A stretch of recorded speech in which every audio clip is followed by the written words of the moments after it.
Throughout my life, I have struggled with confidence, not only in social situations, but within myself. It wasn't until I found an ego that was capable of looking any challenge in the face that I found true confidence. This ego isn't cocky and obnoxious that draws all this attention. It's subtle and impactful when noticed. It's a mix of humbled resilience and strong confidence. To have an ego like this and overcome any challenge that you face in your journey of self-discovery, you have to follow the principles that I'll describe in this video in a step-by-step formula. This way you can truly understand what you have to do to build yourself. Now, before we can progress further, we have to understand what it means to have a high ego mixed with humbled resilience. Without a doubt, you need confidence within yourself to get anything in life. Confidence in yourself, the people around you, and even confidence that you know you can make it if you stay consistent. Now, the mistake that I made when I was first introduced into the world of personal development was being too confident, aka having a high ego, thinking I knew it all and never took people's ideas and views into consideration. I would always think it's good to have a high ego and I shouldn't let anyone diminish it, but at the same time I was eating crap food and extremely skinny. So little did I know this high ego was actually destroying my ability to become a better person, because I'm not welcoming new learning and new ideas into my life. Listen, it's good to have a high ego, but you have to be humbled with it. This means you know you need to learn more and do more to proceed in life. This also means taking other people into account and enjoying different POVs. You need to find a balance between the two, having a high ego and a humbled resilience. Now, why do I call it a humbled resilience? Well, it's because you are humble enough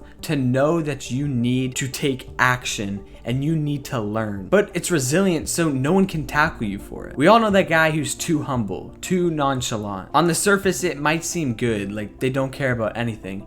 But when someone is truly too humble, they really do not care about anything. And just like having too high of an ego, that can hurt you as well. It is crucial for you to have a purpose and things that drive you. Now, this can be spiritually, maybe material things, but something that will keep you on track. Alongside this, you need to know when to take the wheel and when to be guided. Yes, this can be confusing, but if we take a step back and look at it at an analytical position, we can see what it means to really take the wheel and how you can be guided. First of all, taking the wheel is taking action, doing things that will allow you to reach your goals. But like everyone, you need to be guided. You need a starting point. And if you don't know what that starting point is, how are you going to proceed and take action? Now, you can do this by any means necessary. Ask a mentor, gain knowledge on YouTube, or maybe even ask your higher power. Whatever you can do to know that you're on the right path and heading in the right direction. This allows you to have confidence in all aspects of life while also being humble to learn more. These two together are a superpower, and if you can take control of it, you can prosper greatly. This also works because if you're not confident, you'll never seek that knowledge. But if you're not humble, you won't absorb that knowledge. So again, it's good to have a mix between the two. So how can you actually adapt this ego? First of all, you have to surround yourself with impactful people.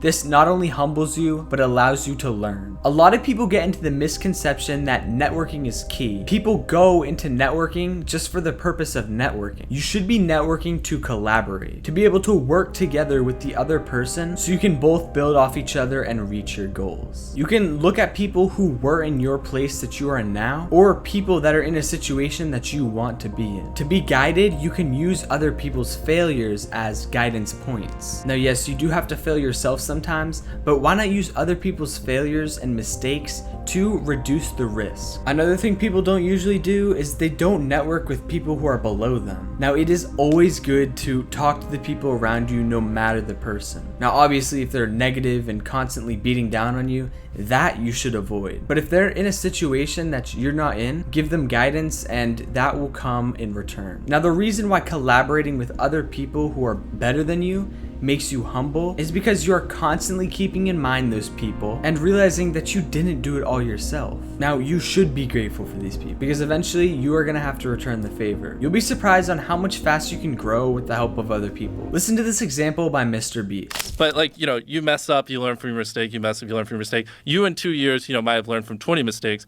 Or if you have like 4 other people who are also messing up, and when they learn from their mistake, they teach you what they learn, stuff like that. Hypothetically, you 2 years down the road have learned like 5 times more of the amount of stuff. So it just like helps you grow exponentially way quicker. A few seconds before this clip, he mentioned how he networked with 4 individuals who were actually hyper focused on YouTube. When they failed, they learned off each other, not only skyrocketing their success, but Mr. Beast himself. This is just one of the many examples on how having impactful people in your life that not only focus on their growth, but yours as well, can help you progress like 10 times faster. To learn more about finding impactful individuals, you can click the video up there. But to actually attract these people into your life, you have to understand principle number 2, which is to spend time in reality. This builds your confidence and mentality. This doesn't mean staying in the present moment, although that is super beneficial. It actually means understanding what it feels like to feel pain, triumph, and hard work. If you are never sad, you can never know what it truly feels like to feel joy, because your whole life would just be joyful. I'm not saying you have to be sad all the time.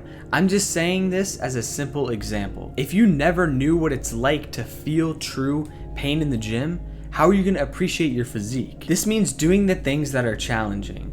If you can never embrace a challenge or something that you seem was impossible, then how are you going to see confidence in even the little things? This means continuously involving yourself in activities that push the boundaries that build you, aka your comfort zone. Doing this allows you to face even bigger challenges over time and see confidence in challenges that you've already faced. This in return allows you to build a bigger risk tolerance. Now, life is going to be scary regardless, and you'll always wonder if you're making the right choice. So why not make the choices that'll give you the greatest return, aka the riskiest choices? Now, this all does depend on your current situation. If you're in your mid-40s and you have 3 kids and have to take care of a wife, it probably wouldn't be in your favor to sacrifice all your money. But maybe you can start keying in little investments here and there. On the flip side, if you're a teen like me and you have all the time in the world, yes, you can always make money. So invest in knowledge, invest in things that can build you, and even assets that can bring you great returns. Now, this formula works in every aspect of life. Working out in the gym could lead to pain in the body. Talking to that girl could lead to a rejection. No matter what, life is risky.